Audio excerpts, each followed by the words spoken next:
And welcome to the 2000 Community Complex Board meeting. It's January 31st, and I'll call the meeting to order at 7:02.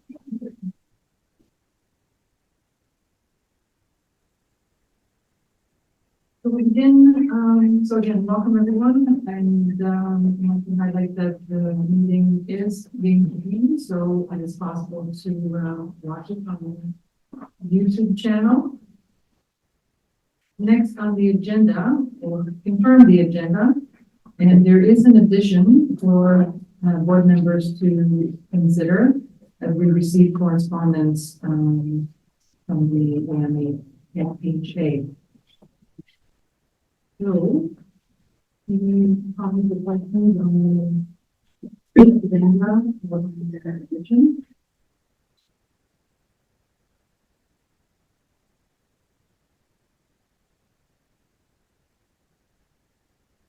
Then I have a mover and second to adopt the agenda as amended. Member Chapman, Member DeRosier, all in favor? And that's it.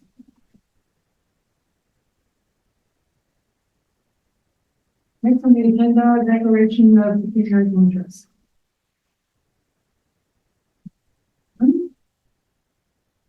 To delegations, we do not have any delegations this evening.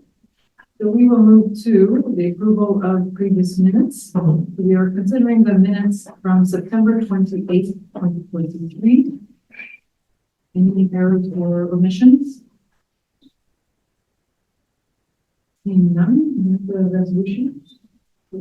At the minutes of the EECC board meeting held on September 28th. Have a mover and second. Here also Rodney, second. All in favor? And that's carried.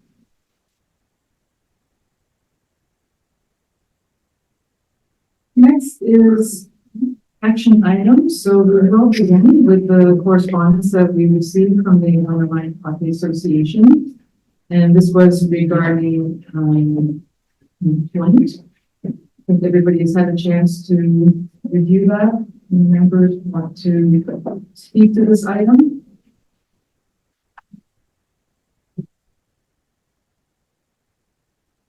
Thank you, Madam Chair. Certainly, I would agree to every one of the items you mentioned. I would like to see this place be as welcoming and as kept up and maintained as possible. I just look at these items as operational things rather than items that the board has to deal with. Not micromanaging. Certainly, it's a great list, and I think we will follow the two people inside. Thank you, Jack. Any further comments or questions? Member DeRosier. Thank you, Madam Chair. So, are we able to get a follow-up report from this then, just based off of Operation Stanton as to what we have accomplished, what items we have stand? Just to have some follow-through for this group, just because we are our largest, one of our largest groups that we've had here at this facility. So, having some kind of formal follow-up, I think they would very much appreciate that, especially from the school.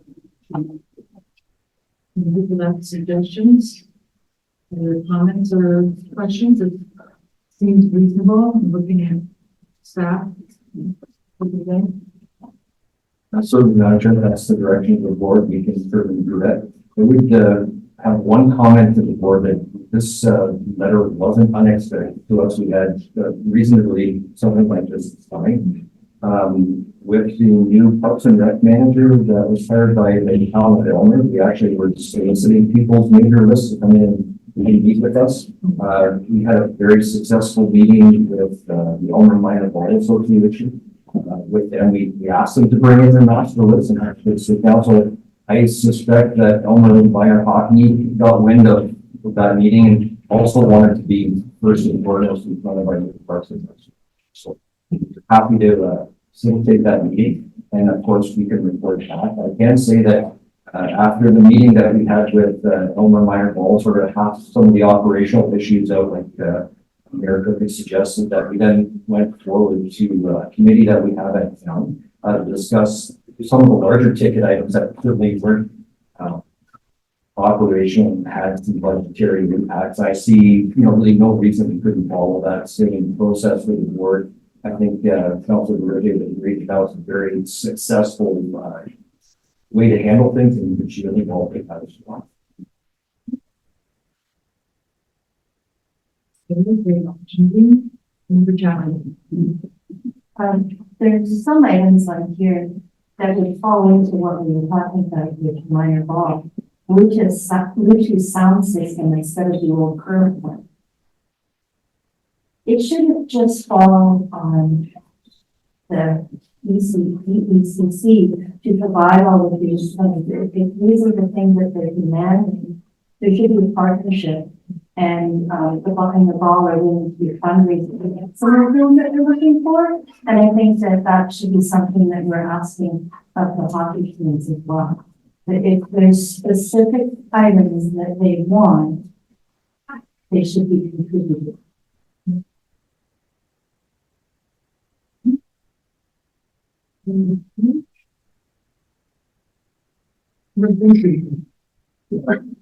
Madam Chair, item number one.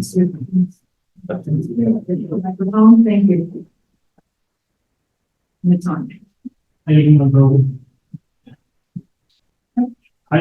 one, is we not somebody supervising the staff here so that we don't have something like this coming up before our meeting here. I agree with Member Puckett that these housekeeping situations. Well, is there not someone looking after housekeeping in situations so that they are looked after? I have a hard time buying that. Thank you. So perhaps as part of the discussion with the association, you can inquire as to, or establish or make sure there is an established communication process that they know if they have concerns, where to address them, that perhaps you're right, with being so operational, perhaps it doesn't need to come to the board, but somehow they felt compelled to bring those issues at this level. So maybe we can just clarify what the communication channel is. And I don't know, perhaps there's, if it doesn't already exist, I need to establish an annual check-in or something like that, so that it's not a big event to bring a list of not too much complaints, but comments and needs, but maybe that's something becomes something that happens regularly. So perhaps we can include that in the report. Any other comments on this item then? And from staff, I guess later on we'll talk about when our next meeting is, maybe in March. Would that be reasonable to have the report by then? Can we agree on a rough time frame or any comment on that? Madam Chair, I let her only promise for Under promise and over. if I can testify. So if there are some things on the list that maybe you need a little bit more time to work through and Presuming if we meet then in June, we give the latest, be fair, at least to report, provide an update by June at the latest. yeah, certainly that you definitely have at least an update by then, sure. Yeah.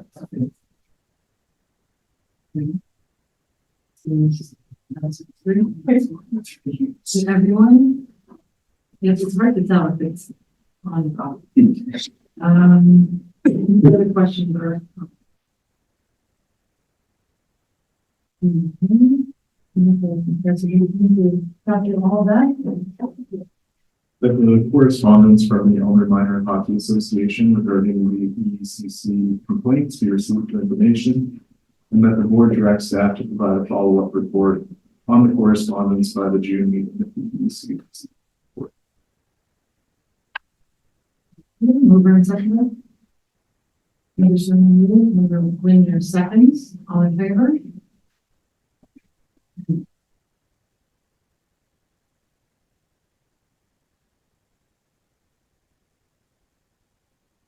Next on the agenda is report from CAO 0724 EECC Operational and Capital Budget 2024. And we will present that, open it up for discussion before we consider resolutions. Thank you, Madam Chair.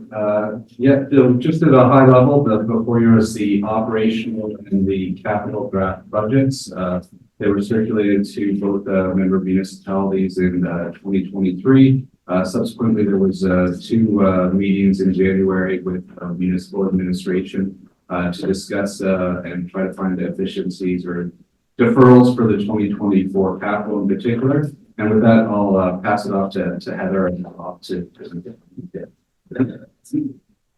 Through you, Madam Chair, and to the members of the board, the 2024 budget, operational budget specifically, we believe is bare bones. So Rob, myself, and Andy have gone through this budget with the operations team, and we believe we found as many possible efficiencies before onboarding the manager. So we felt it necessary to keep the budget similar to 2023 to limit the overall tax levy impact for each municipality until we can get Susie in here and making some decisions and feeding this board what they need for decision making. So going through the operational budget at a high level, we can discuss the capital secondarily, but keep in mind these budget files were, as Andy said, completed in October. So we had September actuals for revenue up till September 30th. And then we had forecasted numbers from the booking software from October, November, December, and they were rounded to be conservative. There was comment from Malahide staff wondering how that process works for revenue. So I wanted to comment on that. Amounts for advertising and office supplies were adjusted based on prorated numbers for 2024.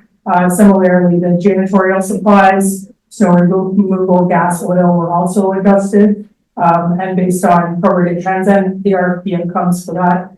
Budgeted amounts for repairs and maintenance and hydro, as well water have been kept static for 2024. Insurance costs for the facility had increased slightly. Primary liabilities went up by approximately 6% overall for the corporation. Property is 6 to 8% in an inflationary increase plus an 8% rate increase. Salaries and wages, as staff have contractual obligations and adjustments and benefit costs are the largest component of the department. Currently, we have 7 full-time members, 1 manager that just onboarded, as Rob said, 1 customer administration support, 1 team leader, 4 full-time operators, and then there's 5 part-time operators and 2 casual staff currently employed. With the onboarding of the new Parks and Recs manager, you'll see some great ideas she has coming through, new programming events that she'd like to develop with program expenses, obviously. Basically, they would increase with the relative revenues offset unless there's an amendment to the board or to the budget, which will be brought forward to the board. As mentioned in previous staff reports, EECC staff have started to offer the business sponsorship program at zero cost impact for special events at the EECC. The success of this event can be entirely attributed to the generous community members and sponsors making this happen for the community. The advertising of these events also is essentially done through social media channels and through the local paper. So if we can pause here, talk about operational questions, and then we can move to the capital with your permission. Yeah, we'll open it up for questions or comments on the operational budget.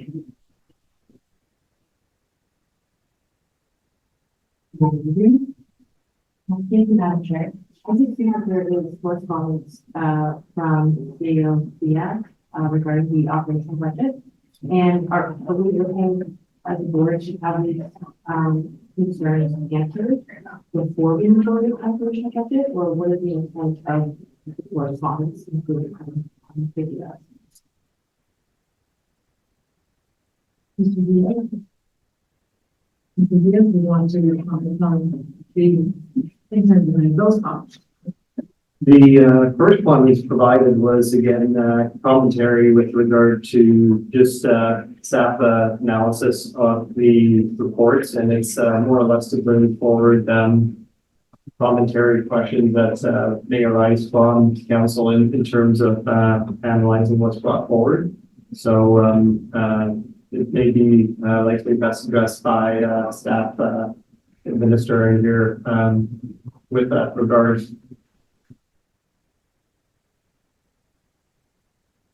And I believe some of the comments were already addressed in the report, things are right, but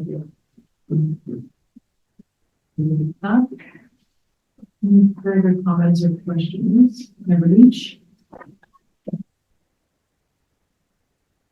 Do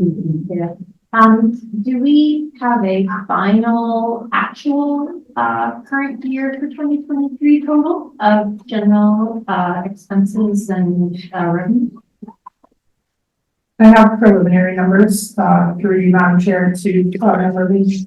I have preliminary numbers suggesting there might be a surplus of about 150,000 at this point. But that's due to the revenue, additional revenues that came in at year end. So at this point, we don't have financial statements. You won't see the audited financial statements until June. Consolidation that has to happen, before then. So then this, the budget as published is realistic relative to what happened in 2024. Through Madam Chair, to Member Leach.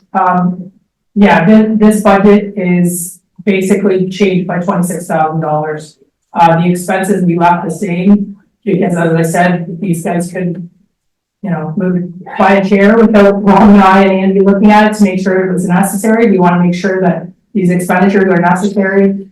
We also didn't want to take the money away from the new manager that obviously needs to increase the service level of this facility so we can avoid some complaints. So as far as revenues, I need to do some analysis on revenues to make sure that we haven't misclassed something. But I believe that the revenues that are posted in this budget are very conservative, and that if the user fee generation, doesn't cause any absence of user groups coming back, we should hit these revenues, if not have better revenues for next year.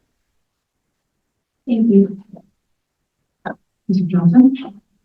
Yeah, I'd just like to pick up on something that Heather said, might provide a little insight into the board on the service levels and the budget that we have this year and the surplus that you're looking at. Over the past year, Heather, myself, and Andy have met, relentlessly with the staff down here, and we have cut back to the studs. So we've closed Mondays with the board's permission. We've done some rental rates. If there's going to be somebody in this building, they sort of have to prove to Heather and I and Andy what happened.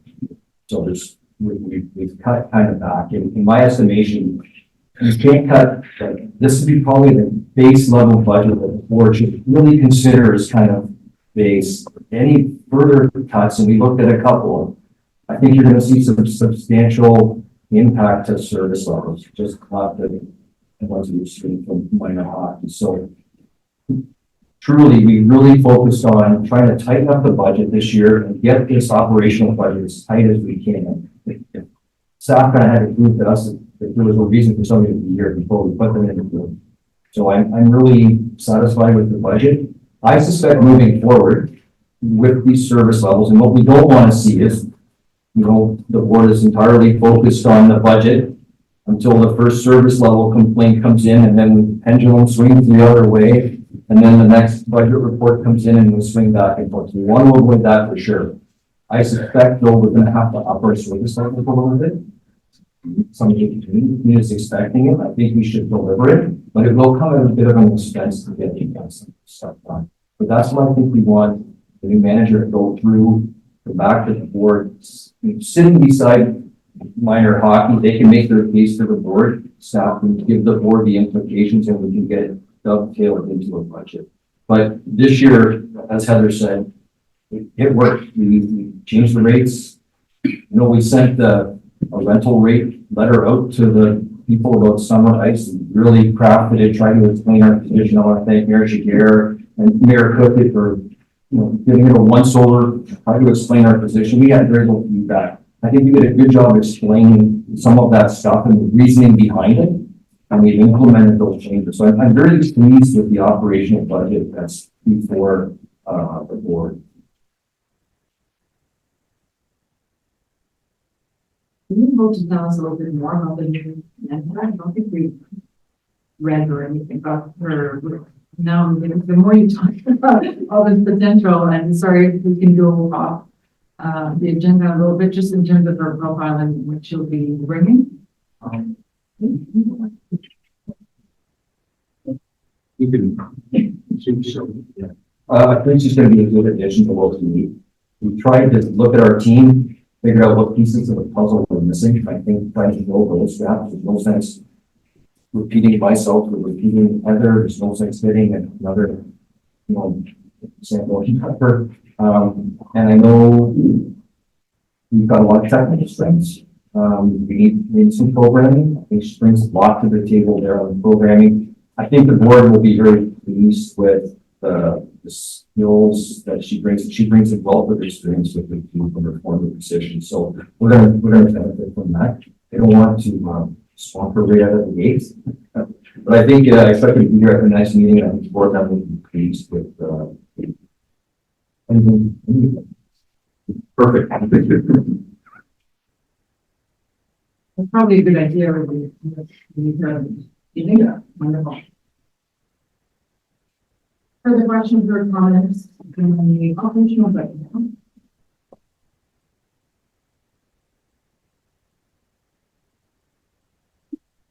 We want to have the two budgets separately. It looks like a general endorsement of support for the operational part. Would it be beneficial to support that, get that out of the way, and then we've seen some nods. Resolution. That the EECC board approved the proposed 2024 operational budget in the amount of $626,320, $313,160 per municipal card. You're move on second. The chapter moves, number 20 seconds. All in favor?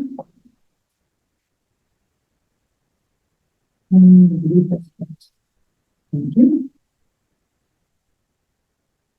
So we'll go back then to budget deliberations, and now looking at the capital budget, please.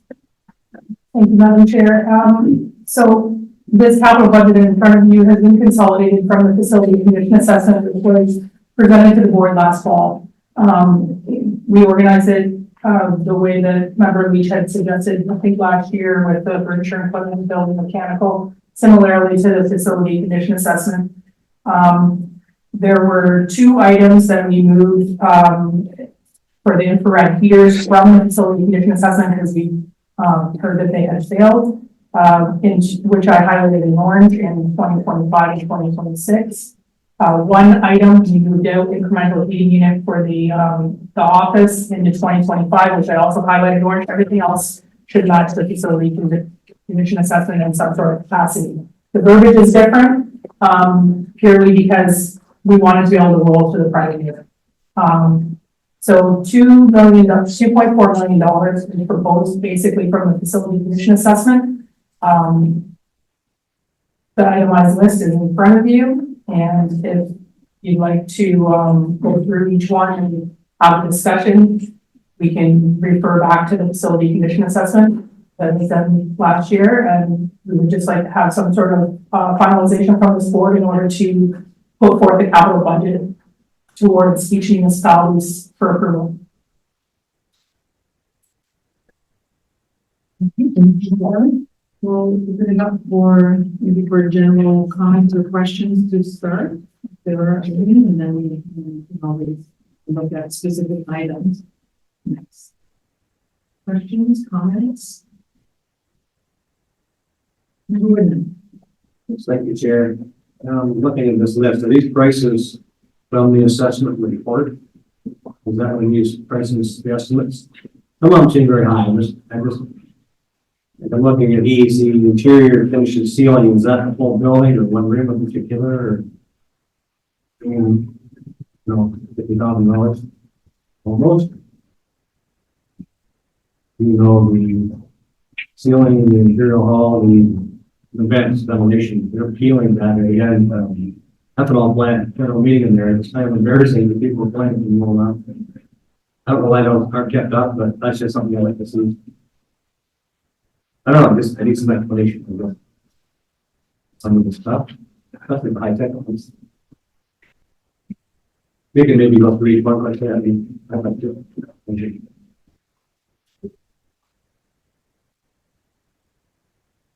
The general interest in just looking at either by of what is being proposed for this year. Okay, that would ask me. Thank you, Madam Chair. I think we had a look at this. We met with the Allied team to discuss this report. I think the report, there's a few items there that I feel comfortable commenting on in my professional qualifications, but for the vast majority, I would let the engineer's report stand for itself. I don't feel we're kind of qualified to do that for sure. The ones I can go through that I thought the board would consider, and I kind of qualify them as well. I'm happy to go through those with the board. Other than that, I kind of refer back to the engineer's report. I'm not a structural person. So I think we started with the building, the structural, the floor, the interior finishes in the staff report. So certainly the state tiles have been delayed in the past. Probably going to delay them again in the future. I can see that they're not mission critical for providing heights in the arena. There is another option. You can try to do individual floor tiles or individual rooms, kind of piecemeal the project. I did call last year when the board looked at this, or the year before, I can't remember. I talked to the flooring provider, and we were kind of at the minimum square footage where we were seeing economies of scale. Anything less than that, they're going to pay a bit of a premium for them to mobilize and come on site and do like one change. Having said that, though, that may be the most palatable way forward. So that is an option for the board. They can start to include an annual room in the maintenance contract. That's there for sure. Cautionary, because you're just going to probably pay a little bit more. Rather than do your full carpet on the main floor, you're going to be much better than the time. If you go to the engineer's report, it talks about the exterior there. Page 15 of the report shows a lot of photos. You're starting to see some water damage on the outside, the sealants, windows, and those typical drip edges and stuff like that. All of that exterior, you can delay those. But like any other building, in my opinion, the longer you let those go and that water come in, migrate into the building, the bigger the risk is going to be. So that's my only commentary on that. Of course, you can always delay the dressing rooms, the locker room repairs, all that stuff. Likely, you're just going to see increased complaints from user groups. Showers don't work, the faucets don't work, and in worst case scenario, you have to close a change room until we get it looked after. It's not mission critical, if you will. So there's another one that you could delay if you wanted to kick that can down the road. It doesn't mean that those fixtures, those change rooms are going to look any better. It just means that you need to be prepared with some, complaints if they get real bad, or take them on sort of one at a time again. You don't have to do a super project. Again, it'll be more expensive to do one at a time than all of them. I feel confident the asphalt paving is going to get delayed. There's no sense having a brand new parking lot if there's no ice in it. It's not mission critical. We want to focus on the compressors or all that back end stuff for sure. you can, the way the parking lot, worst case scenario, you're gonna have a gravel parking lot. It's not gonna be, right? The only comment I would have is that once the stuff starts to deteriorate, we've seen it in asphalt, it doesn't deteriorate linearly. When the alligator cracks start, they go pretty quick. It's not like you got one crack in the first year, as it stuff ages, we all know, as it gets close to the end, it ages a lot more quickly. If we're gonna delay the asphalt, there'd be no sense doing that curb or sidewalk or other type work. It wouldn't make any sense. You want to take that curb work on probably a year before you did your asphalt repairs. So I see the board probably will hit the parking lot down the road and have it pass. There's no reason that you couldn't do it again when faced with all the other stuff that's in that engineer's report.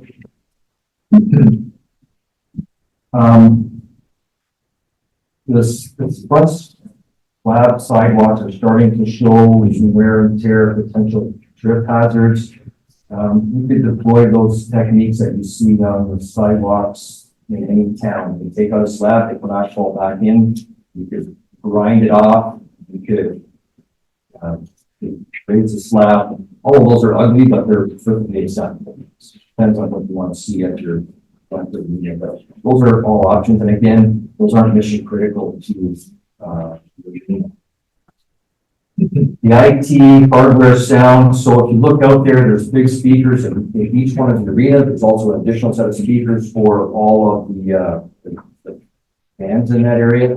We're starting to see those components fail. The amplifier, I think, for one of the sections, I think there's two amplifiers that failed. So the workaround right now is staff just going to start switching amps around. They had somebody to look at it. That electronics is starting to get old. They're likely to see those components maybe start to fail. And they're suggesting that if the amplification stuff failed, there's probably something out in there that's causing that to fail. So the more you switch stuff around, you run the risk of something else failing. Again, it's not mission critical. The new the service request is all Bluetooth and Wi-Fi. So the board's in a tough position. You're going to have to figure out how to provide sound. The worst case scenario, if we lose that equipment, the board's in a position where it has to replace it that year. So you could run with that until we got to a point where we just had to do something and got to go buy some components. You know, it's not something probably have to get ahead of. I make the same argument with the fire panel. I'm not the fire chief. Fire chief might say otherwise. That panel is inspected every year.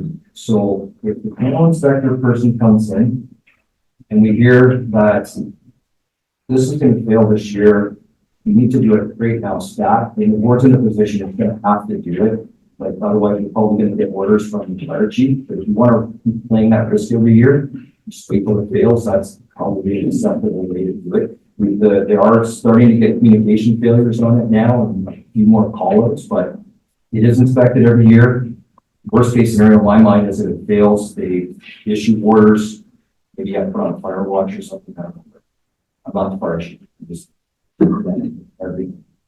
And I think that's really the ones that I feel comfortable giving you some advice on because I don't want to, I got professional qualifications that stand on. So other than that, I would, you probably have to get the engineer back in that work with this or good stuff.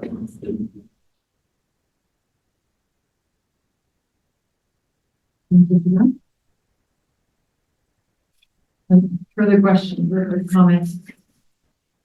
Member Wilson. Through you, Madam Chair.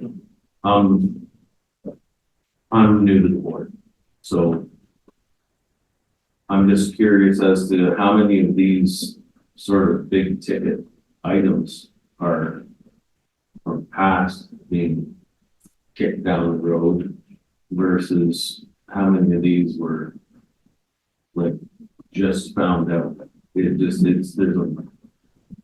The capital budget is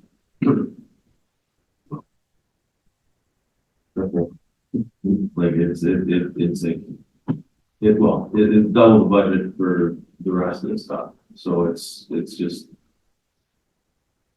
the food especially. That's the obviously the biggest ticket item out there. I just wondering how many of these are new and how many are past. Coming to your, Madam Chair. I know this is a new condition assessment that we obviously get, but I think the last one that was done was many years ago, and these items really aren't something that you have a attendant do. These are something that really need a full assessment done. So I can't answer these board's decisions, anything on the capital item. I think we have before you is a realistic assessment on here's what we've got to deal with right now today. I kind of look at it like if you were purchasing a house and want to go in and give you a really good look at what you're getting. Yes, you're about to buy a house, but the furnace is still working, it's 25 years old, but it's about to go. Look at it through that lens. No, we're not buying a house, but we're making decisions based on this assessment. It's kind of giving you a real good, professional assessment of how stuff long it's going to last and how long it lasts. So we have sort of that why it wasn't done previously. I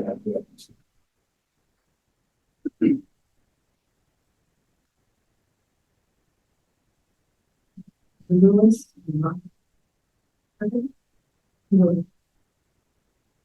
Through your worship. So I guess I look at it at a different angle. So this was a condition assessment. So all the pricing that I'm looking at in front of me is from that assessment from them. From the guy that did it. So in my profession, throw it out here, I look at things when I compare it to a car, take it into the dealer, you get a list that's $4,000. That person comes to me then and says, hey, can you look at this list and tell me what I need, what I don't need, what's maintenance, what's required, what do I do now, what do I do later? I don't know if I can see where this has been done. And we're not talking little ticket items, we're talking big ticket items. So when I start talking big ticket items, I want to know what I'm paying for. I don't know if the price I'm seeing here is actually what we're going to pay, because I don't know if there's been any follow-up on the big expenditures. Like you're asking a guy to give you a general consensus that he's a specialist in building, I understand. I don't know if he's a specialist in pricing, what that's going to cost us. Is that now, or is that a maintenance thing that's going to go for another 10 years actually? But you should do it now. Because I think there's a lot of that, really, if that's maybe a consensus. Sure, you're looking at a long-term forecast. It'd be a budgetary number for sure. These aren't hard and fast and generally what it's going to cost. It would all be subject to procurement. So depending on market conditions, what we're going out for, how we structure the tender. But if you were looking for a general estimate of what it's going to cost to get this done, that's probably in his estimation a pretty close number. It's going to depend on how we structure the tender or who does what. But these are budgetary numbers, probably class 3 estimates, if you will, which is pretty common when you prepare a budget. You can say it's going to be this much, but when we get the tender back in, you've seen it where it fluctuates from the estimate. That would be this. It's going to depend on market. Those items in 2028 are going to depend on market conditions.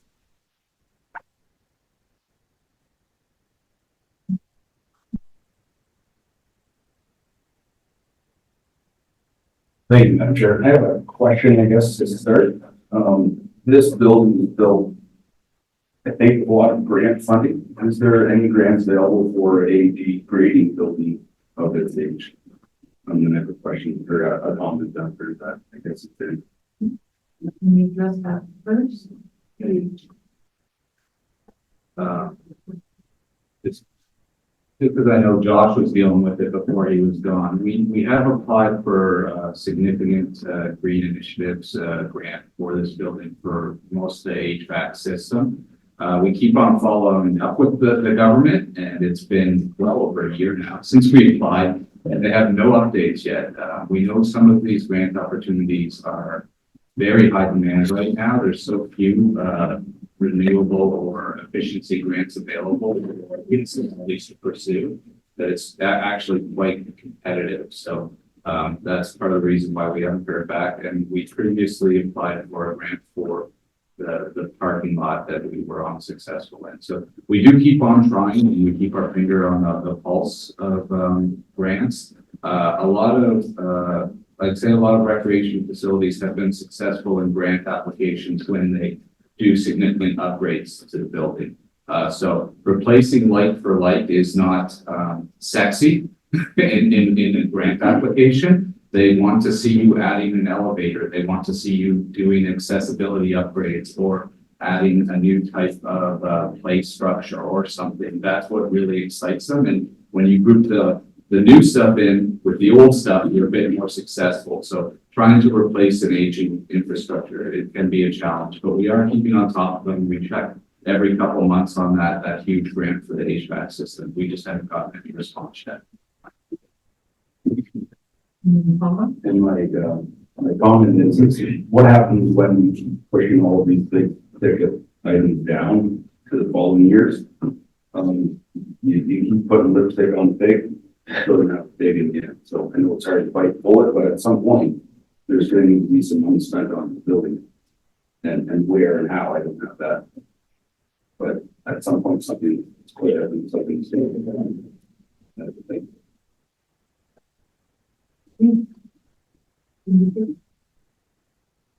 Thank you, Madam Chair. Formidable number, $2 million, quite a lot. One comment before I make some other comments. The last few meetings, we tried to mix and match, looking at township of Malahide on one side and Elmer on the other side. Perhaps we should do some musical chairs before we start or something. Anyway, I don't think it's any point in looking at how we're here, so we need to do something about it. But remember, Roddy is talking about it's a lot of money. Let's not mess around with this building. And I think in terms of procedure here, the questions that I'd like to see go forward are, first of all, can we handle all of this? If not, then let's make a decision on which we can handle this year, which we really haven't talked about.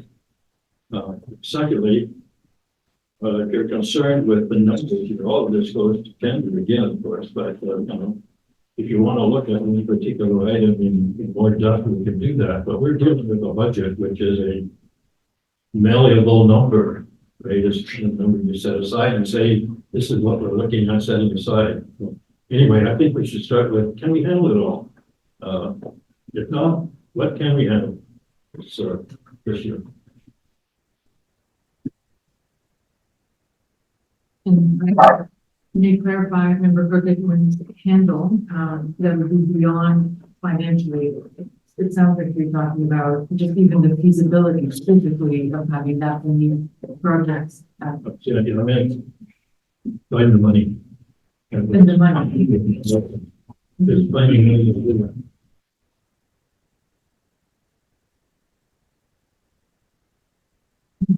Want to comment on that comment? So, relation and the religion. So given the fact that there's so many exterior structural facade types of issues, is there some way that a plan could be worked out that say would be prioritized around like base to so that we aren't backtracking and fixing something that should have been fixed first when it's coming once? Do you understand where I'm kind of coming from? So that we can kind of see the order in which some of these fixes should be completed as opposed to just kind of felt sweeping the whole, whole.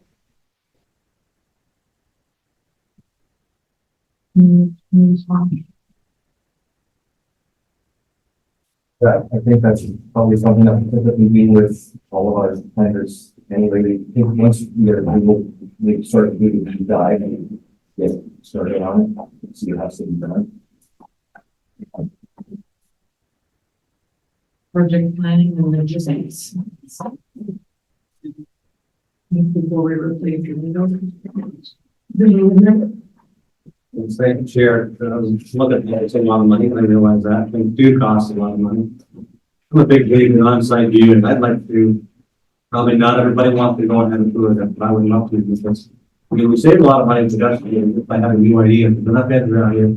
Maybe everybody sees something in different light, we can get some fresh ideas to save something, right?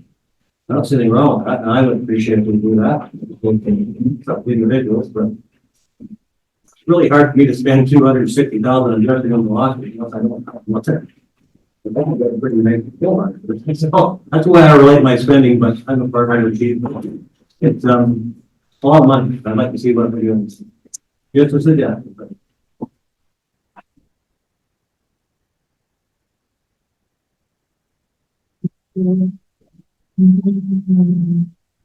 So more detail, more information, and so on-site information, is that something that could be included so that some of the projects can be put in context? Certainly, Madam Chair, I think we did a site visit for the new board members in November, so we can participate. And it sounds like this one would be a little bit different in the sense that rather than a general tour, it would be specific to what's on the list. Very specific, so that they're able to visualize. I'm not going to be. We're not planning. So sometimes that helps to assess how the extent of the condition. Obviously, I don't think it's second guessing. It's a more condition assessment. None of us are experts in condition assessment, and it sounds like it's about adding context to the prioritization. So I see a couple of hands, member person, member Ryan. thank you, Madam Chair. And member Linder for his suggestion. We have taken through and have finished. And I don't know, speaking only for myself, I wouldn't know when I'm looking at it. I don't. We did a facility assessment to get some kind of expert opinion on what is needed. And if they feel that that particular facility assessment is not accurate, or too expensive, we can, as a board, always suggest that we bring in another person to look at specific items that are expensive items for us, to see if they see it the same way as the facility assessment, rather than, I think it's, no, nice and good, but I think it's a waste of time dealing with this issue for us, because amateurs, I don't look at the feeling we need in this building. It's the fact that I'm both the buildings. Thank you, Madam Chair. I like this idea of seeing it. I think we need to start with the realistic amount that we're willing to spend as a board or as each county. Because there's no point looking at 40 different things that realistically we're not going to do. I need to go through each one. We need to build the structure, interior. If we want to spend $400,000 there, then take $400,000 of equipment that we want to look at and look at that. We want to look at everything. In my opinion. Thank you. Thanks, thank you. On the back, the history lesson. I think this was all the rainforest. The whole rainforest price, $65,000. The rain's falling apart. Well, I believe Mr. Blinsky and Mr. Wolf, we got caught here one night checking these rainforests too. And we figured out what happened. They just bring every properly put it in the corners in one corner. So why replacing the whole thing? We brought that up, but we get down and got after it. Like, what are you doing here? It didn't matter. I had shelter with me. We like very hard and easy. But at the end of the day, it's just $5,000. So I don't see anything wrong with having a second look or just, I want to look at this stuff. If you don't want to look at it, we're not an expert. That's fine. We're not saying we're experts. But I want to see it. Thank you. Yeah. Just to maybe synthesize a little bit of what I'm hearing, picking up from Member Lewis and Rob and others. It sounds like it's almost like this step, and actually it reminds me that in the report at our last meeting, there was an expectation, I think it was from the commentary provided by Malahide, that, what we were receiving was a condition assessment. And nobody was second guessing that, but we all know that these assessments were done, without the specific context of what is feasible and possible. So then it sounds like you need that sort of second, it's not a second opinion because you're not second guessing, but it's kind of that interpretation. It's like, okay, those are the conditions. That's the assessment. What can we do here? Is there more than one way? Like, do we replace everything? Or are there some creative ideas? Can we replace something with something used? Or, so I think it sounds like maybe that kind of expertise, which is different than the engineer who is looking at it from the assessment, or the same as the house, right? Like the inspector does one thing and then the contractor comes back and then gives you some advice of how to implement that. So that's what I'm hearing, in the discussions. Member Wilson? Chair. Some sort of a ranked assessment would be useful for someone who knows. We might not want to spend $600,000 on a roof, but we can still, then we have to spend $600,000 on a roof. So it's not an if or if that's the case, then we better get on it. There's a lot of this stuff that, yeah, it's expensive, but if it needs to happen so that it doesn't cost us 3 times this 2 years from now, then we need to know. There's a lot of big numbers here, and if there's stuff that can be delayed by 5 years, which without much consequence, then that's something that we need to know from someone.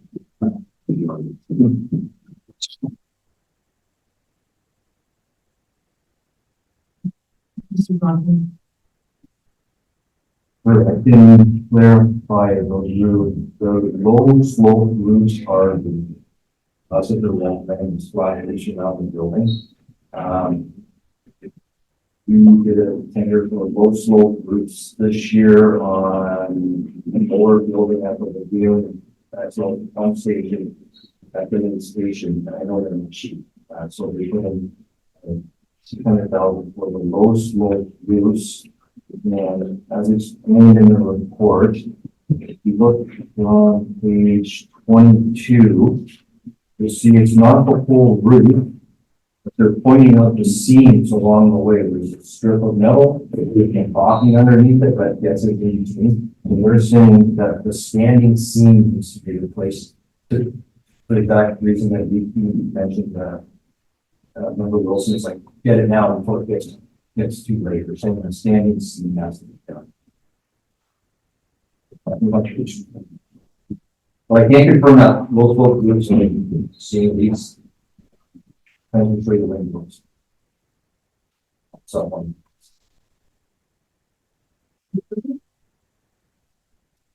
Sure, I think it should be the last time I speak, but nevertheless, I'm beginning to be convinced that a look around would serve a purpose.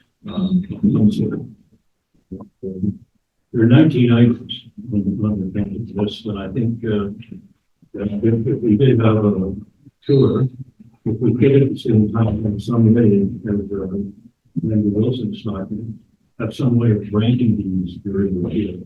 Therefore, we come back with some kind of idea of where ranking shows that we should start. Anyway, so we have a tour, we rank them, come back together, compare our rankings, and move on from there.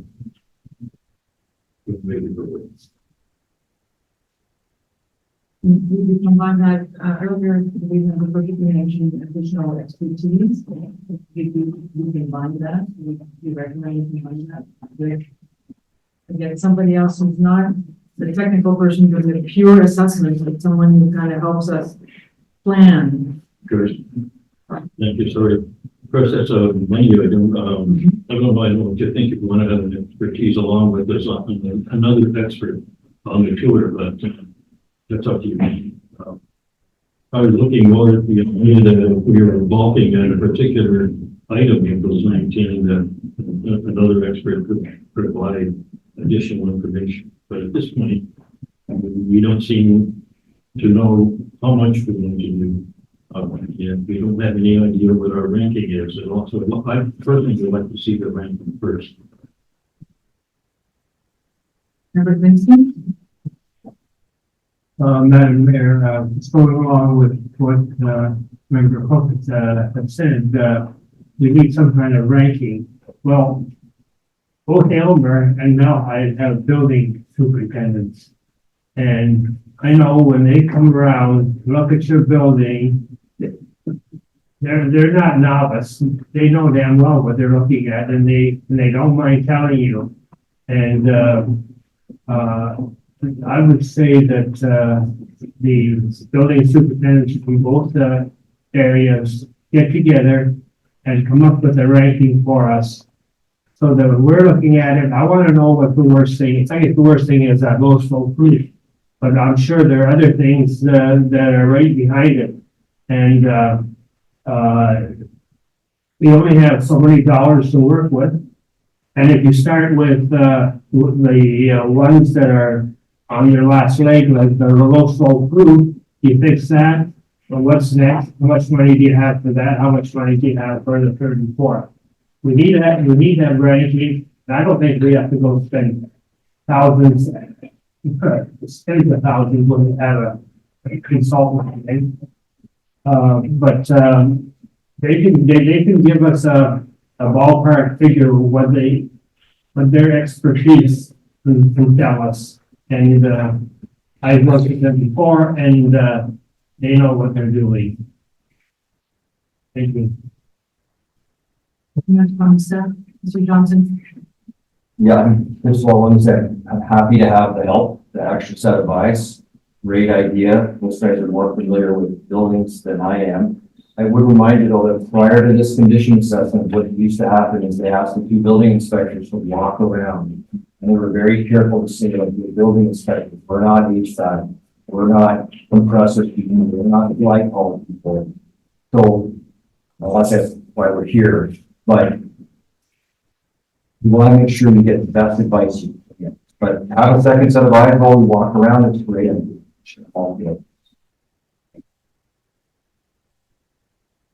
Thank you for that. And as I recall from the consultant's report, there was a summary table that had a ranking in terms of, replace now, I think, and with the costs associated. So the staff use that to prioritize over the next 10 years, because I can see you didn't put everything for 2024, right? This is a 10-year plan that we're looking at. So is the mapping over the 10 years based on those initial, the initial prioritization from the consultant?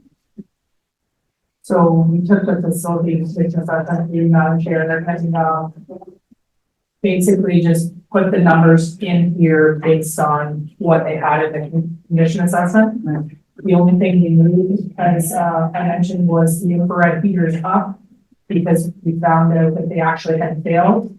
And then the AC unit out to 2025. But these numbers were from that consultant's report in the years that they were. We didn't have a ranking system on here because there was a valuation in the year, so that's what we were working. Okay, so just to be clear, the priority rating that I see in the initial report that had a B, D, none, so that was used to decide roughly what we do each year? I think there was a summary table that had the yearly amounts with the rolled up at the bottom. I'm talking about the report from last September, okay? The condition assessment? Yeah. Right. Yeah, there was a table on the 11 that showed the next, like, the first 4 years. Right.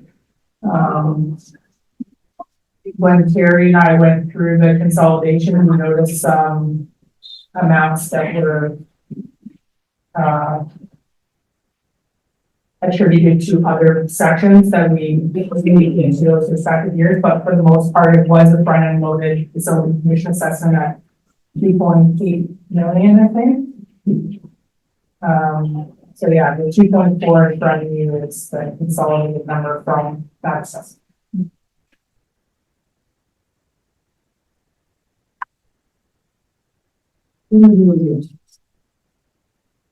Thank you, Mary.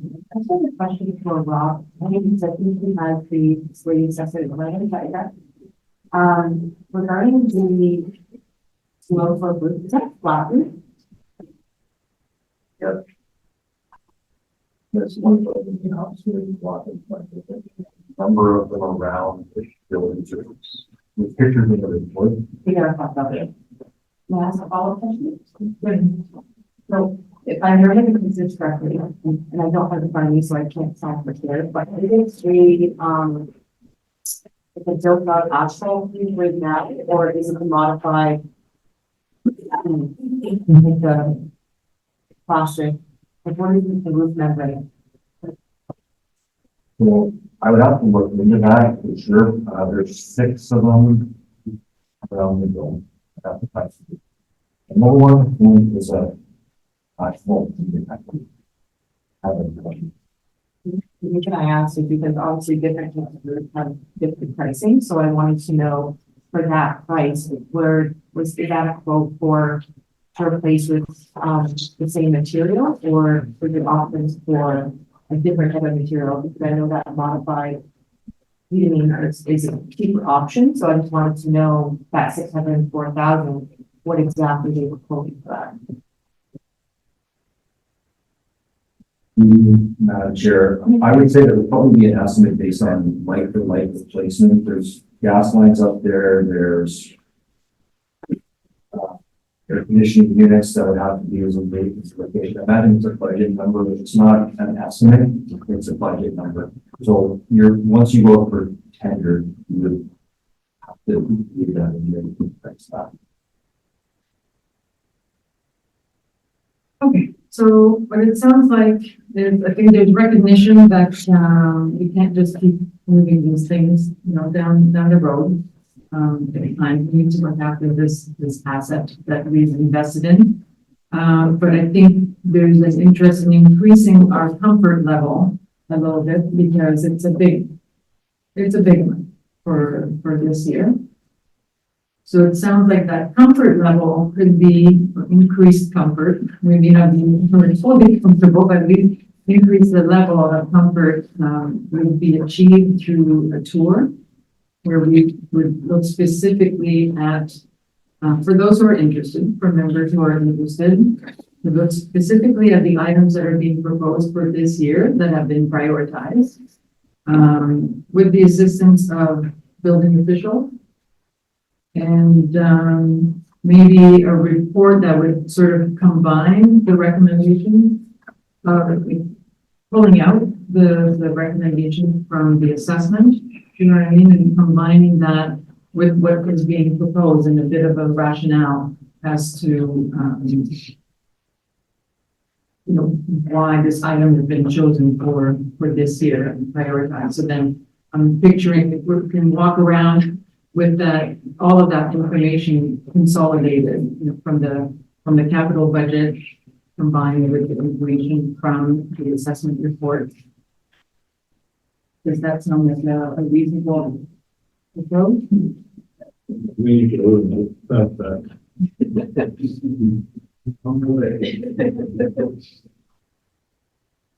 I was trying to give the body. You're ready, if that sounds agreeable, you're ready to maybe hear a resolution that would capture that, and we'll see where that goes. Okay.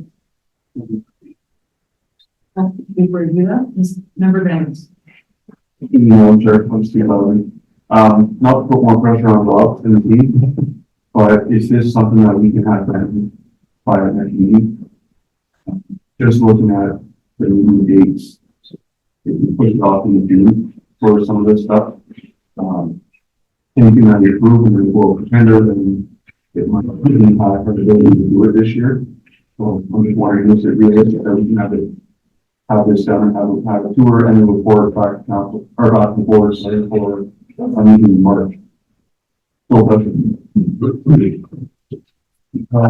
Well, there's no pressure on me. I kind of offered my opinion tonight. I'm not sure he wanted to do it. Well, my opinion, I don't think that's a cooler, you know, very much to talk about, so comfortable doing it. Nor do I think it's the arena attendance role if you want to engage your building official.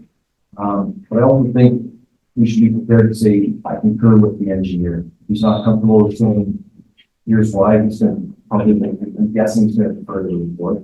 I'm not sure how much experience you have. If you want to deep dive into something, I think you probably would, you know, to a contractor, maybe get his opinion. So, further, if you want to tour, just to know what you're looking at, that's a common thing. You can do that things on it. If you're ready to quiz somebody from their experience on something, you want to make sure you're that right person. That is really both. If we need further clarification, would it make sense for, yeah, basically, would it make sense to reach out to the company that did the reports? Would they be able to provide any further clarification, or is basically what we have, and then we contact contractors to get further clarification on anything?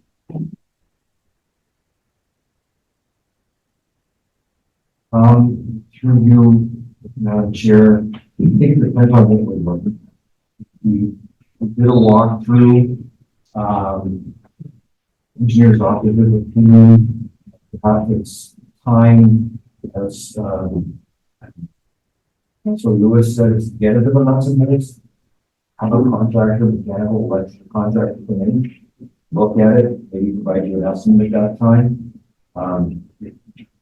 You have to watch also German, all that gave you the estimate out there in public, would almost be disqualified through the procurement. We would be wanting price out there. If we could work through it, I don't know for the answers on that. I can see, maybe what, so I think this sense of urgency, makes sense. Maybe what we're talking about is a two-stage process, because right now we don't know what we don't know. So if we do the tour, generate some specific questions, and then those questions will tell us maybe who we need to reach out to. Is it a contractor? Is it the original consultant? Is it somebody else? So maybe we could do it in 2 stages and gather additional information. Number Chapman. So if you need electrical and you need structural, is there any way that you could have somebody go through this and not give us a post? Just look at what needs to be done and give us an idea, so then when we do put out for RFP, you know what we're asking for. And so the engineers have said, this is what needs to be fixed, but he's not saying how to fix it. So what we're looking for is somebody to say what needs to be done to fix it without giving us a price, so they would still qualify to do the RFP. Because right now, we don't know exactly what needs to be done to fix it. Like we said, sometimes the engineer comes up with the idea, but it's the contractor who figures out how to implement. So to me, it makes no sense to have a building inspector come who doesn't do the work. You didn't have the answers that we're looking for, but what contractor is going to come and do that for us?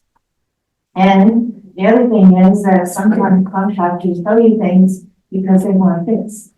So if there's no pricing involved, there's no advantage to them to do this, but are we willing to pay to have them come? Because they're certainly not going to come for free if there's no guarantee of it. Does that make sense?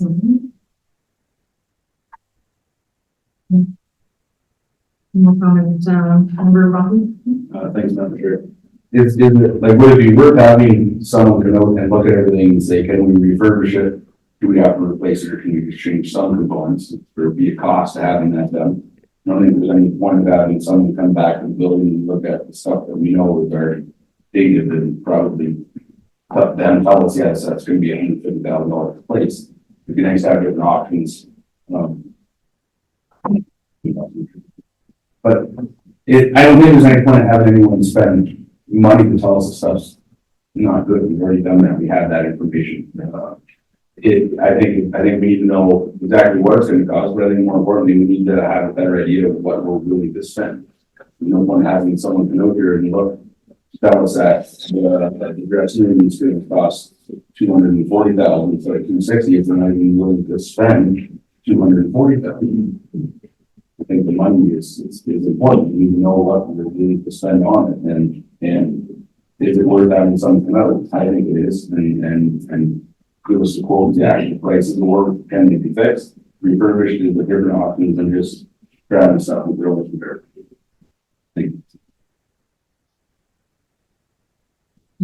With staff, so it sounds like, I think that we're on the same page on the intent. It's like we want someone to look to help us think through the options.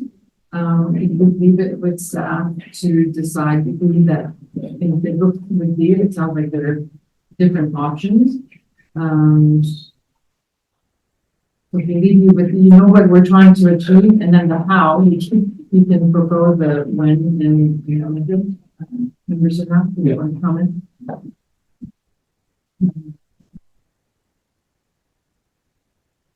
We were talking earlier about the experience in the June meeting.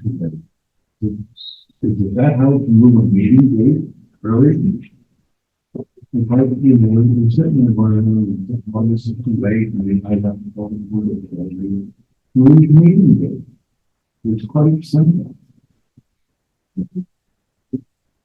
Fair enough, and there is a meeting scheduled for March. I mean, again, as we scheduled, we need to look at that as the board, but we can always, the call of the chairs, we can call the meeting. This is, today we're looking at a schedule because we've identified how it's difficult to find the date. We could at least plan in advance.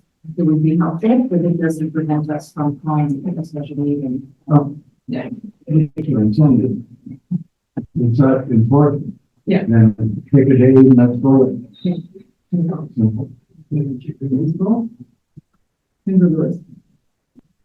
Through your worship, Rob, I would offer my assistance if you end up searching out or sourcing out anything, because there's a lot of ratepayers in our own Malahide Elmer that are qualified for anything that has to do with the county, and they all drive vehicles.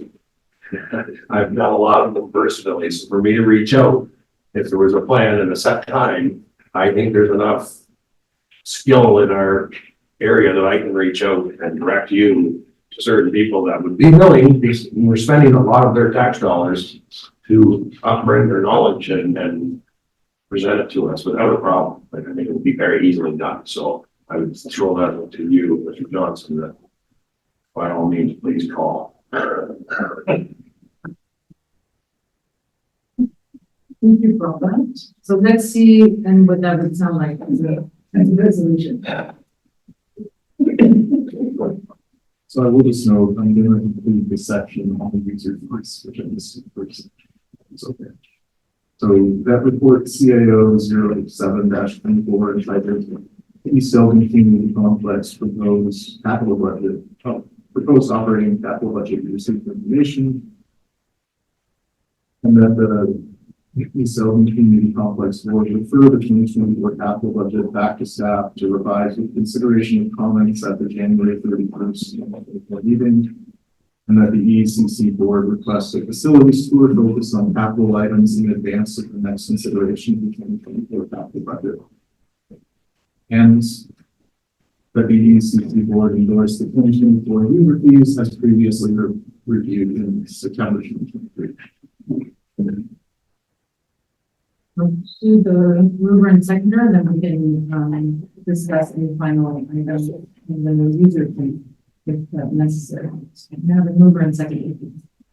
Member Lewis moved, member Serna second. All in favor? We have a mover and seconder. I'll call the vote back. I just want to make sure, are there any comments or questions on the user fees? Since it is included in the motion.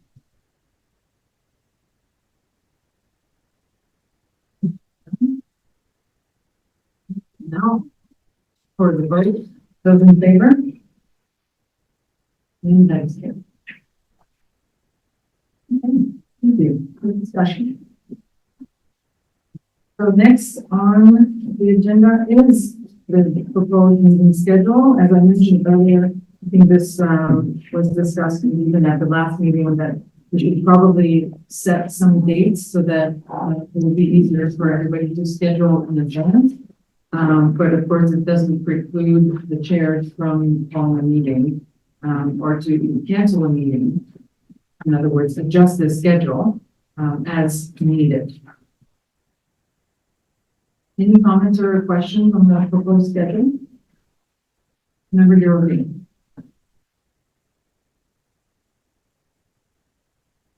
Thank you, Madam Chair.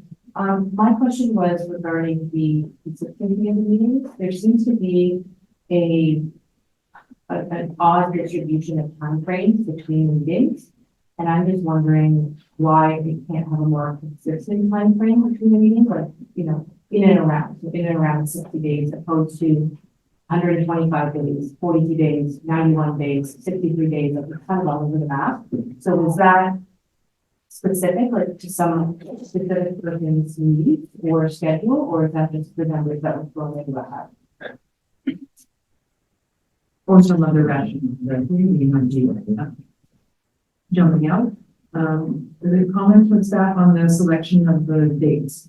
Is that perhaps fit an operational need also around planning or? Through the chair to Councilor Rosier, so generally we'll need multiple meetings in the early year to consider the budget. So that's why I set the meeting for next January. The first day of that month is also a holiday, so we'll be guessing that the local councils will be switching their meeting days. And the rest was just 2 months out, and then a meeting in the summer break, and after the hockey season, and then to jump back in September, November, and then we're back into the budget. That's the rationale. But we can change. It's up to the board days. I just wanted to get some in place. Thank you. Just to follow up, but personally, I feel when we have a lack of consistency, it tends to limit communications. And when communications are limited, information is lost, and it doesn't add to a positive relationship. So I personally would like to see closer meetings, more communication. That's my preference.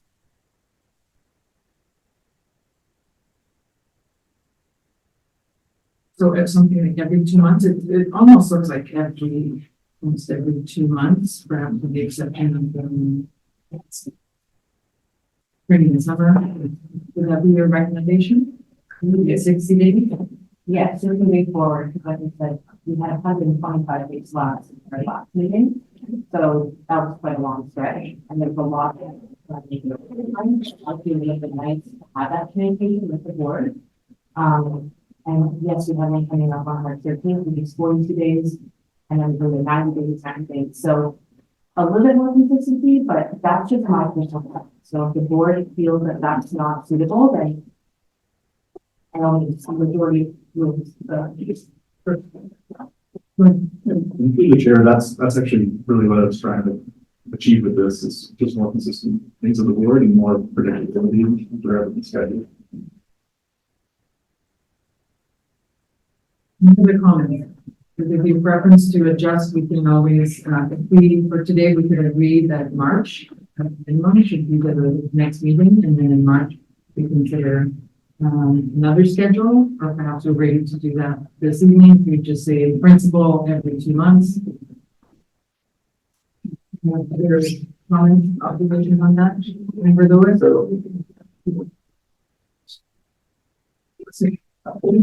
Through the chair, we also need to meet in June for the audited financial statements.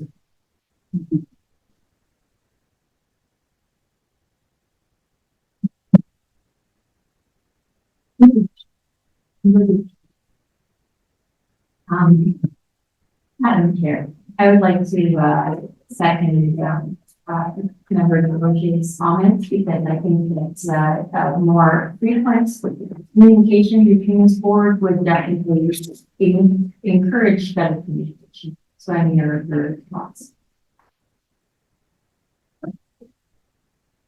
So is your preference that we, look at the calendar now, or that we come back with the revised schedule at our March meeting? Remember, do you have a preference? Yeah, I To think, proceed I with, think March is good because we need to move forward with the budget, matter.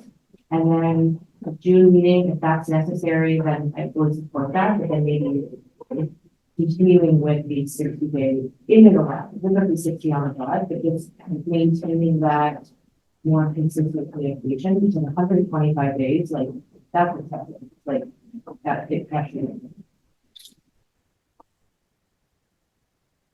so would that be agreeable with staff to, propose a revised schedule at the March meeting? Yeah, would be agreeable on me. My only question to the board would be whether they can go over this on the So before we look at a revised schedule, can we have comments about July and August?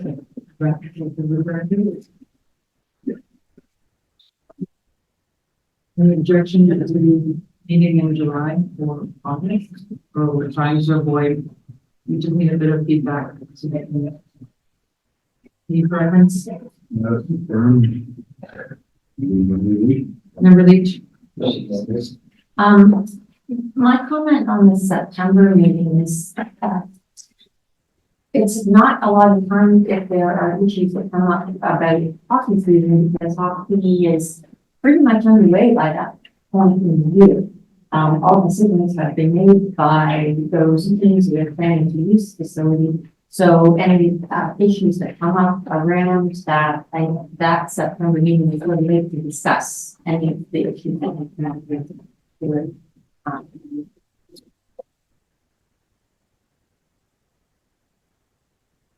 Any comments from staff as to when would any concerns or issues come up? Would that be at the June meeting? Would everything be pretty much settled by then? Do we know who the users are and what their needs are then? Okay. Any other advice from staff on that? Preference? Member Ryan? Mr. Chair, could we not just pick dates and if everybody can't make it, which happens? Yeah. As long as there's quorum, carry on with it, or I don't know how, like, Yeah. you're not gonna make everybody, that this isn't always the week where you could pick some dates and whoever comes. Thank you for that. So I think once again, we heard the intent from the board, and the wish is to meet regularly. Summer break is a foreign concept to me, so, and maybe for others as well. So let's just schedule regular meetings. That's the intent. If some people are on break, then they can miss a meeting, and we will likely have a quorum. So that's sounds like the direction we like to provide. Agreeable? like resolution. Certainly. Go ahead with the resolution. That the EECC board support clerk 024 entitled 2024 regular EECC board meeting schedule be received for information, and that the board approves the following meeting dates: March 13th, 2024. That's 7 p.m. And that can staff will provide the item. Yeah. And vote in one second. Motion moves. Member Leach seconds. Any further discussion? All of those in favor? Any opposed? That's carried. Influenced by members. Agenda. Wilson.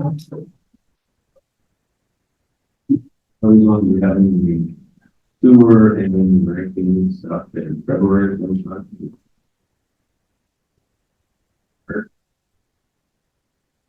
just to clarify that what we're aiming for is to have the tour arranged and the discussion before the March 15th meeting. Is that what we're looking for? Sounds like it. Good? Okay. So it will happen soon. That's what we're looking for. Any other inquiries by members? Member DeRosa. Thank you, Madam Chair. I've been made aware of an incident that took place on January 10th. And I was wondering, if the board was able to be made aware of the incident at the next meeting, in the form of a report and receive any recommendations from staff regarding the incident. I feel like it's part of the board's oversight role in the sense of risk and liability of management. So I would like the board to be aware of the incident and also see what recommendations can come forward to mitigate the issue. So, see that the, so, but it's I not think it's where the, potentially more of a clerk's answer, right? We're asking for a staff report to inquire.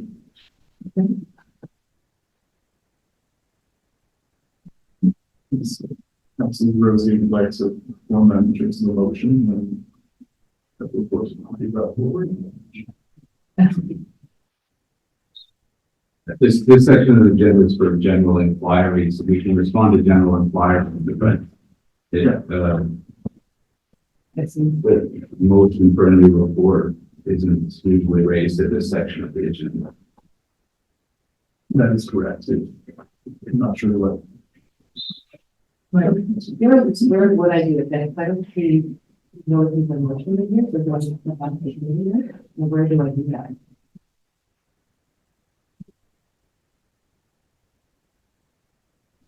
would be considered that this is an requirement, so would it be possible for, the board to receive a report?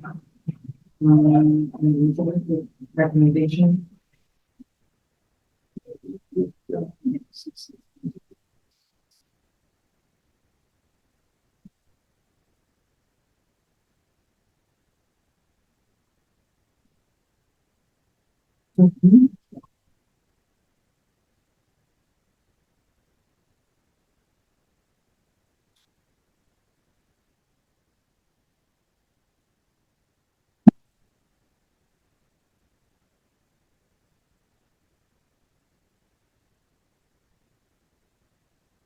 There is a notice of motion section within the EECC procedural bylaw, so given that it's not listed on the agenda, I think it would be appropriate for Councilor Rosie to give a notice of motion this meeting.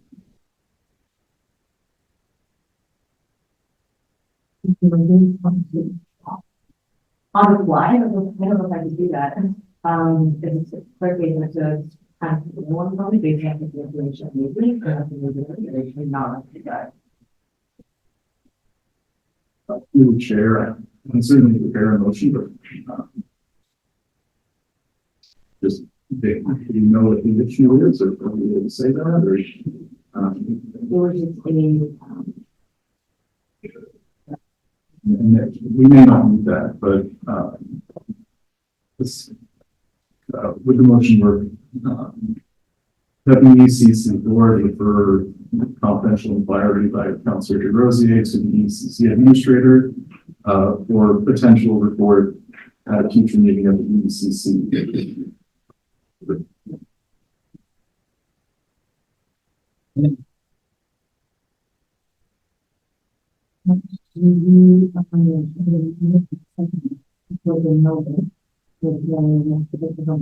The term of reference of this specific board, the majority. So generally, notice the motion would be addressed at the next meeting. So on in terms of principles, there is no term 2/3 provision. This is going to be simply if you wish to address the motion today. Maybe we'll be able to for the motion to be considered today, or we vote for the next. yes. Okay. So that would require a motion to waive the rules. Okay. So may I have so the resolution would be that we waive the rule of procedural. Yes. The EECC board waited for, rules of order to consider a notice of motion. May I have a mover and seconder? Member Sarah moves, Whitner seconds. Further discussion? All those in favor? That's carried. So the rules are waived, and the next resolution would be to consider the motion. Good. That the EECC board direct the EECC administrator to respond to a confidential complaint from council, the resident at the EECC board meeting. So, I don't know. That's a confidential incident. I don't think we received it. Right. confidential incident.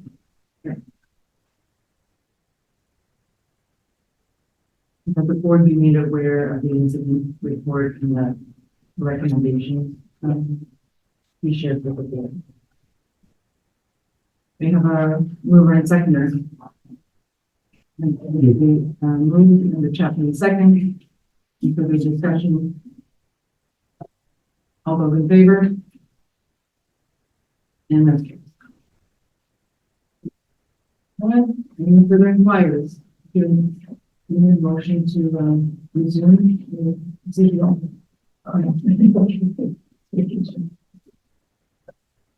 There are no further inquiries, closed session items. There are none today. We are ready for adjournment.